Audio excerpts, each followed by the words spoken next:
नमस्कार दोस्तों, कैसे हैं आप लोग। उम्मीद करते हैं आप लोग बहुत अच्छे होंगे एवं स्वस्थ होंगे। चलिए दोस्तों, आज हम पढ़ेंगे प्रश्नावली 11.2 को। 11.2 को हल करने से पहले प्रश्नावली को कुछ ऐसा नियम होगा जो हम लोग को समझना होगा। एक नियम को बताते हैं, जिसे व्युत्क्रमानुपाती विचरण क्या है। ठीक है, जब एक राशि को बढ़ने से दूसरी राशि एक राशि को बढ़ने से दूसरी राशि स्थिर अनुपात में घटने लगती हैं, अथवा पहली राशि को घटने से दूसरी राशि एक स्थिर अनुपात में बढ़ने लगती हैं, तो इस प्रकार के संबंधों को व्युत्क्रमानुपाती कहते हैं। व्युत्क्रमानुपाती किसे कहेंगे, इस चीज़ को हमको समझना हो। अगर पहला राशि बढ़ रहा है तो दूसरा राशि घटेगा, अगर दूसरा राशि बढ़ता है तो पहला राशि घटेगा। यही इसी को बोलते हैं व्युत्क्रमानुपाती। जैसे मान लो x यहाँ पे y दिया है, ठीक है। x मान लो यहाँ पे 4 है तो y मेरा कितना हो जाएगा, 2 हो जाएगा। अगर मान लो यहाँ पे दिया है 4y तो यहाँ पे क्या होगा, 2 हो जाएगा। ठीक, इस तरह से होगा। यानी पहला राशि क्या होगा, पहला राशि अगर ये बढ़ेगा तो ये घटेगा, अगर y में ये बढ़ेगा तो ये क्या होगा, घटेगा तो ये बढ़ेगा। यानी अगर x बढ़ेगा, x क्या होगा, बढ़ेगा तो y क्या होगा, घट जाएगा। ठीक, अगर x अगर घटता है तो y क्या होगा, बढ़ जाएगा। इस तरह से नियम कानून कहता है। ठीक है, तो इसी को बोलेंगे दोस्तों व्युत्क्रमानुपाती। व्युत्क्रम मतलब उल्टा काम होगा, एक बढ़ेगा तो दूसरा घटेगा, अगर दूसरा घटता है तो पहला बढ़ेगा, अगर पहला बढ़ता है दूसरा घटेगा, अगर दूसरा बढ़ता है तो पहला घटेगा, माने उल्टा होगा काम। ठीक है, तो इसको यहाँ मिलाते हैं। हम उम्मीद करते हैं आप लोग समझ में आ चुका होगा दोस्तों। आगे चलेंगे इसको हल करने के लिए। चलते हैं क्वेश्चन को हल करेंगे कि क्वेश्चन क्या कहता है। क्वेश्चन नंबर 1 को यहाँ पे लिख चुके हैं, और क्वेश्चन नंबर 1 बोल रहा है कि यदि x और y व्युत्क्रमानुपाती विचरण में हो तो आवश्यकता अनुसार रिक्त स्थानों को पूर्ति कीजिए। तो मुझे मालूम करना है कि यह व्युत्क्रमानुपाती विचरण में है या नहीं है। तो व्युत्क्रमानुपाती कहता है अगर x का मान अगर मान लो बढ़ता है 2, 4, 6, तो y के मान क्या होगा, घटता है 1, यहाँ पे 2 हो जाएगा, यहाँ पे 3 हो जाएगा। घटता है मानी अगर 2 होता है तो यहाँ पे 1 हो जाएगा, यहाँ पे 4 रहता है कि यहाँ 2 हो जाएगा, 6 है 3 हो जाएगा। अगर मान लीजिए y का मान बढ़ता है, मान लीजिए 2 हो गया, 4 हो गया, 6 हो गया, ये 8 हो गया, तो x का मान कितना होगा, घटेगा। यहाँ पे क्या होगा, घटेगा। x का मान क्या होगा, घटेगा। यानी अगर y का मान लीजिए यहाँ पे 2 हो जाता है तो x का मान 1 हो जाएगा। अगर y का मान 4 है तो यहाँ पे y का मान 2 हो जाएगा, और x का मान 2 हो जाएगा। अगर y का मान 6 है तो यहाँ पे x का मान 3 हो जाएगा। तो इसको बोलने का व्युत्क्रमानुपाती। व्युत्क्रमानुपाती तो हम यहाँ पे देखते हैं दोस्तों कि x का मान बढ़ रहा है, यानी x1 दिया 8 तो y1 कितना दिया 9, यानी 8 से 9 बढ़ा है। फिर आगे देखेंगे कि x2 इक्वल टू कितना दिया 6, तो y2 इक्वल टू कितना दिया 12, यानी ये भी बढ़ रहा है। ये घट रहा है तो ये बढ़ रहा है, ये घट रहा है तो ये क्या हो रहा है, बढ़ रहा है। ठीक है, तो फाइनली दोस्तों हमको क्या करते हैं, तो यहाँ पे क्या होता है कि x गुणे वाई इक्वल टू कॉन्स्टेंट होता है। ये व्युत्क्रमानुपाती का एक फॉर्मूला है।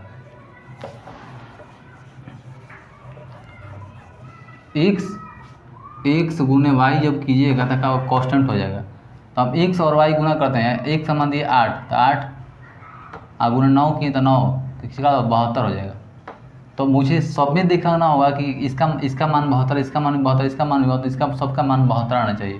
क्या होना चाहिए, सबका मान 72 आना चाहिए। देखते हैं इसका, जैसे मान लीजिए यहाँ पे 6 दिया हुआ है x का मान,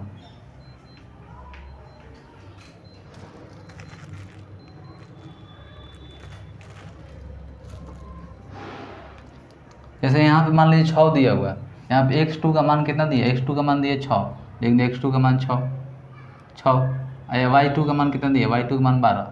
तो फार्मूला क्या है, x गुने y, x2 गुने y2 इक्वल टू कितना हो जाएगा, 6 गुने 12, यानी कितना हो गया, 72 आ जाएगा। बरछक 72, तो ये भी 72, ये भी 72। तो उसी तरह से x3 और y3 करने पर कितना, 72 आना चाहिए। तो उसको बोलेंगे व्युत्क्रमानुपाती के रूप में। अगर दो आ रहा है सेम तो ये भी सेम होगा, यानी भी 72, ये भी 72, ये भी 72 होना चाहिए। आते हैं कैसे बनेगा 72, देखते हैं। तो हमें तो पता हो गया दोस्तों ये क्या एक व्युत्क्रमानुपाती विचरण में है, और व्युत्क्रमानुपाती का फॉर्मूला का था x गुने वाई इक्वल टू का था कॉन्स्टेंट। तो हम मुझे पता है कि x1 क्या लिख रहा है, x1 गुने y1 करते हैं तो कितना होता है, x1 गुने y1 करते हैं तो कितना हो जाएगा, ये 72, x1 गुने वो भी 72 होना चाहिए, x2 गुने y2, यानी अगर x1 गुने y1 होगा तो x2 गुने y2 सेम बराबर होना चाहिए। उसी को बोलेंगे क्या होगा, एक व्युत्क्रमानुपाती में, यानी दोनों बराबर होना चाहिए। व्युत्क्रमानुपाती का मतलब सब बराबर पद में आना चाहिए, ठीक है। तो x1 कितना 8 दिए तो 8 लिख दिए, यहाँ पे y1 कितना 9 तो 9 लिख दिए, x2 कितना 6 लिख दिए, यहाँ पे कितना 72 12 लिख दिए। 8 में 9 से कितना 72 आ गया, ये भी 6 में 12 से कितना 72 आ गया, यानी क्या है एक व्युत्क्रमानुपाती में है, व्युत्क्रमानुपाती में क्या है, व्युत्क्रमानुपाती में। अब आगे चलते हैं नेक्स्ट में, अब आगे चलते लिखते हैं x1, या ऐसे भी कर सकते हैं नेक्स्ट में। अब x1 गुने y2 किए तो यहाँ पे y2 कर लेते हैं, y2 गुने x2 गुने y2 इक्वल टू क्या करें x3 गुने y3, ठीक है। तो x2 का मान कितना दिए 6 लिख दिए, और y2 का मान कितना है 12 लिख दिए, यहाँ पे x3 का मान कितना है 4, ये y3 का मान हमको पता नहीं, यहाँ पे खाली स्थान दिया लिखना है इसको, तो इसको निकालते हैं। तो क्या करते हैं इसको यहाँ छोड़ देंगे, यानी 4 इधर चला आएगा, तो 4 जब इधर आएगा तो ये गुना में भागा में हो जाएगा, 6 गुने 12 अब भागा में कितना 4 हो जाएगा, इक्वल टू क्या y3, तो y3 कर दिए। तो चूँकि लिखेंगे y3 इक्वल टू कितना होगा 6 गुने 12 बटा में 4 चढ़ती है 12, ठीक है, चढ़ती हैं 12 3, तो 6 गुने 3 जब गुणा करेंगे तो कितना होगा 18, 6 3 18, या y3 का मान कितना होगा, यानी y3 का मान आ गया, y3 का मान कितना 18 हो गया, तो लिखेंगे यहाँ y3 का मान कितना हुआ 18 होगा, तो ये क्या हुआ एक आंसर हो जाएगा, ये खाली स्थान दिया होता 18। अब इसको मिटाते हैं, ठीक है, अब इसको क्या करते हैं मिटाते हैं, अब हमको y4 को निकालना होगा, y4 को निकालते हैं। तो y4 निकालने के लिए क्या करेंगे, लिखेंगे y3 x3, ठीक है, x3 गुणे y3 इक्वल टू x4 गुणे y4, ठीक है। x3 का मान कितना है 4, y3 कितना मान 18, और इतने कितना है x4 का मान तो हमको पता नहीं, तो x4 लिख देंगे, अब y4 का मान पता है 10 है, तो x4 यहीं छोड़ते हैं, इसको लाते हैं इधर, ला देते 4 गुने 18 अब बटा में 10, ठीक है, x4 हो जाएगा यहाँ पे। अब काटने वाला काटेंगे, कितने से काटेंगे, कटने वाला है तो काटते हैं, यहाँ पे 10 ही है और कुछ है, 10 है, ठीक है। अब इसको काटना है तो किस तरह से होगा, तो इसको काटेंगे कितना होगा 2 दूनी के 4 5 दूनी 10, ठीक है।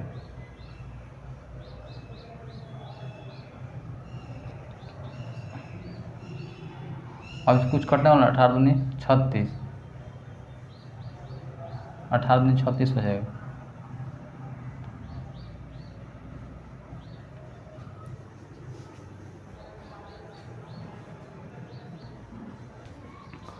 तो फाइनली दोस्तों क्या होगा 18 दूनी 36 हो जाएगा, लिखेंगे यहाँ पे लिखेंगे 36 अब बटा में 5 बराबर x4, तो यहाँ पे लिखते हैं x4 इक्वल टू क्या होगा, यानी क्या होगा x4 इक्वल टू क्या हो जाएगा, यानी 36 अब बटा में 4, 36 बटा में कितना हो जाएगा 5 हो जाएगा, ये 4 नहीं यहाँ पे 5 है तो 5 लिख देंगे यहाँ पे, तो 5 से घटाएंगे 5 7 35, ठीक है, 1 बज गया 5 दिन 10, तो x4 का मान कितना है, x4 का मान 7.2, तो ये क्या होगा आंसर हो जाएगा, तो लिखेंगे 7.2, लिखेंगे 7.2, तो ये क्या होगा एक आंसर हो जाएगा, ठीक है। अब इसको यहाँ मिटाते हैं,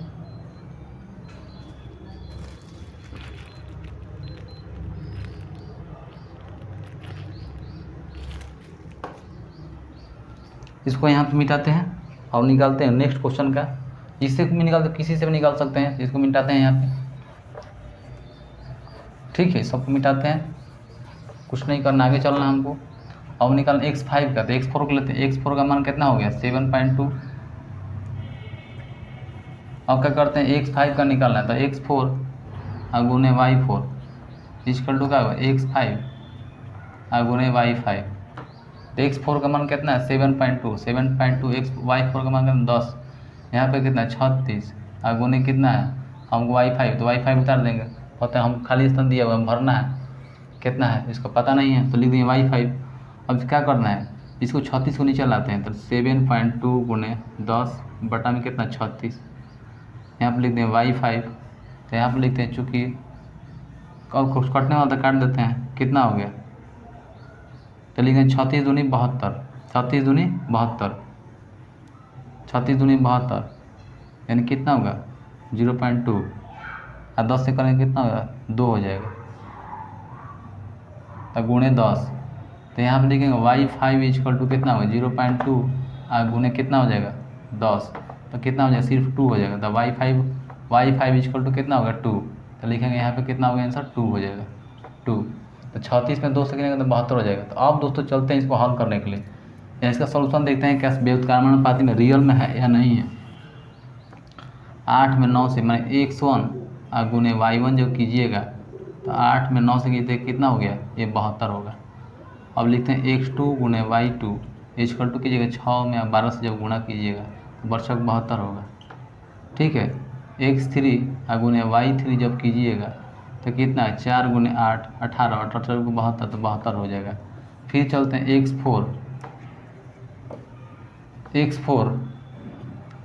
x4 में 7 लिखेंगे x4 और गुने y4 तो क्या होगा x4 में 7.2 गुने 10 तो कितना हो जाएगा, ये 72 हो जाएगा। यहाँ पे कितना होगा x5, यहाँ पे x5 हो गया और गुने y5 तो क्या होगा यहाँ पे, यहाँ लिखते हैं x5 का मान कितना 36 और गुने कितना 2 तो कितना 72 हो जाएगा। तो सबका देखिए मान कितना रहा 72 72 72, यहाँ पे 72 यहाँ पे 72, यानी x1 y1 का मान कितना है 72, x2 y2 का मान कितना 72, x3 y3 का मान सब समान हो गया। मैंने इसको बोलेंगे कि व्युत्क्रमानुपाती में है।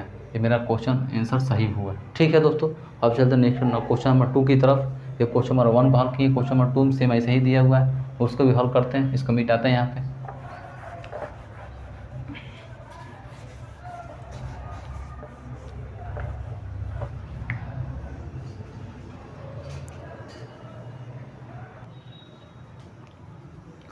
तो फाइनली दोस्तों चलते हैं क्वेश्चन नंबर 2 की तरफ। तो क्वेश्चन नंबर 2 बोल रहा है निम्नलिखित विचरण सारणी में रिक्त स्थानों को पूर्ति कीजिए। ये रिक्त स्थान दिया हुआ है यहाँ पे, यहाँ पे, यहाँ पे और यहाँ पे। ठीक है, इसमें क्या करना, पूर्ति करना है जो रिक्त स्थान दिया गया है। तो एक विचरण जो सारणी है ये व्युत्क्रमानुपाती में है। देखते हैं कैसे। जैसे मान लीजिए कि यहाँ पे देखते हैं कि 8 बटा कितना, तो इसको क्या करना व्युत्क्रमानुपाती में बनाना है, क्योंकि व्युत्क्रमानुपाती हम लोग पढ़ रहे हैं। तो सबसे पहले करते हैं दोस्तों कि यहाँ पे दिया हुआ है, हम व्युत्क्रमानुपाती जानते हैं कि x गुने y करेंगे तो क्या होगा कांस्टेंट हो जाएगा। ये हमारा फार्मूला है। अगर x का मान बढ़ता है तो y का मान क्या होगा घटेगा। ठीक है, y का मान क्या होगा घटेगा। तो हम आते हैं इसमें, यहाँ पे देख रहे हैं x का मान 4 हो रहा है, यहाँ पे 8 हो रहा है तो बढ़ रहा है, तो y का मान क्या होगा घटना चाहिए, तो घटना चाहिए। तो देखते हैं घटता है कि नहीं घटता है। ठीक है, तो अब आते हैं क्वेश्चन में। यहाँ पर हम जानते हैं कि x गुने y इक्वल टू के, तो लिखेंगे x1 गुने y1, यहाँ y1, यहाँ पे दोस्तों y1 का वैल्यू नहीं देते, यहाँ पे x2 चलते हैं। x2 गुने y2 इक्वल टू कितना दिया है 8 गुने 40, यानी 8 2 16 160 आना चाहिए। सबका मान का 160 आना चाहिए। तो लिखते हैं किस तरह से निकलेगा दोस्तों, x2 गुने y2 equal to y1 x1 गुने y1। x2 का मान कितना है 8 दिया हुआ है, नहीं 8 को 32 होगा, यहाँ पे 60 कहाँ से 320 होगा, 320 आना चाहिए। 8 गुने y मान का 40 हो गया तो कितना हो गया, x1 का मान कितना है 4 और y1 को हमको पता नहीं लिख दें y1 8 का 32 लिख देते हैं। इसको हम y1 छोड़ते हैं यहीं पे, तो लिख पाते हैं 8 गुने 40 डिवाइड में 4 हो जाएगा, यहाँ पे लिखेंगे y1। ठीक है, और y1 लिखेंगे यहाँ पे y1,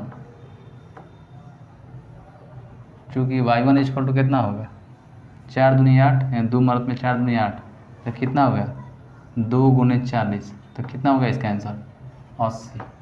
तो लिखेंगे चूँकि y1 इक्वल टू कितना होगा 80 होना चाहिए। तो लिख देंगे यहाँ पे y1 का मान कितना होगा 80 हो गया। तो कितना y1 का मान कितना होगा 80 हो गया, 80 y1 का मान हो गया। अब इसको यहाँ मिटाते हैं, मिटा दें इसको।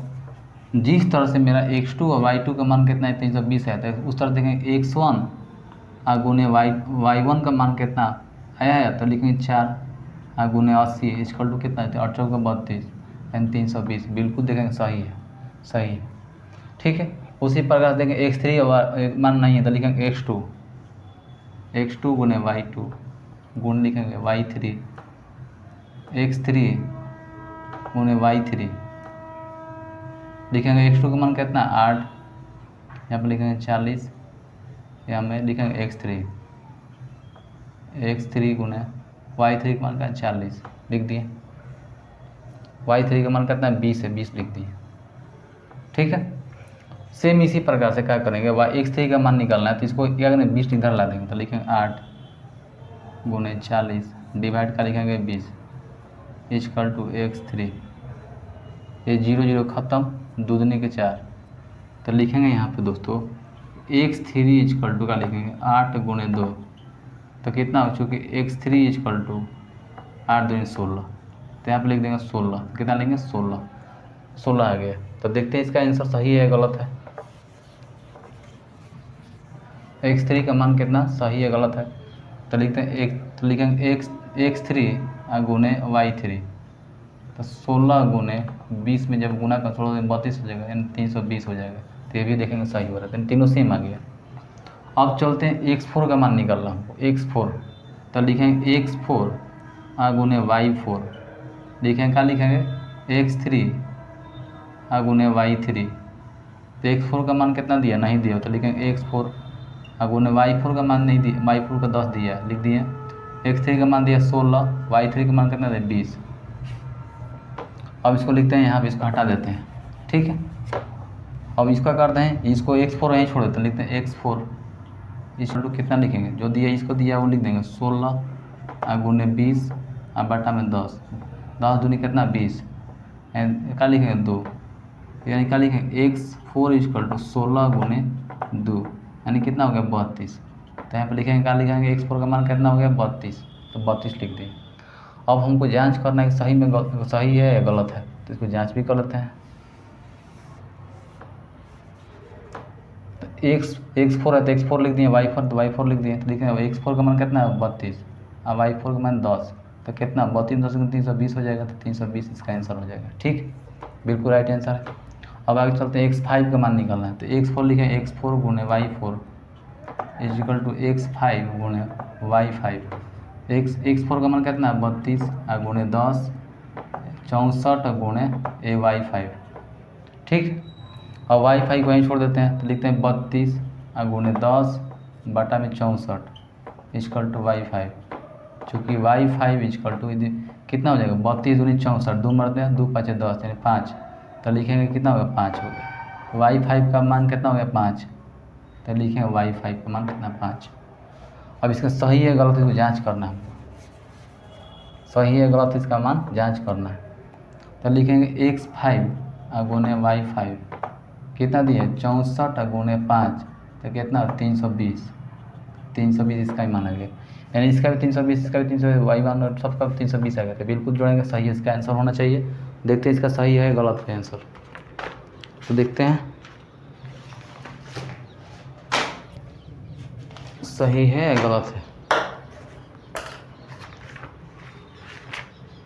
तो क्वेश्चन नंबर चलते हैं 11.2 का, क्वेश्चन नंबर 2 का 4 एक मान 4 आया है, एक का मान 4 आया, ठीक है, एक का 80 आया, ठीक है 80 है, एक का 80 है, बिल्कुल राइट इसका आंसर है।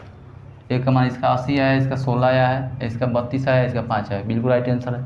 तो दोस्तों फाइनली दोस्तों ये ज़्यादा वीडियो लंबा ना हो, इस वीडियो कहीं पर रोकते हैं, नेक्स्ट वीडियो में आपसे मिलते हैं, तब तक हमको इजाज़त दीजिए। जय हिंद, सत्यमेव जयते, वंदे मातरम।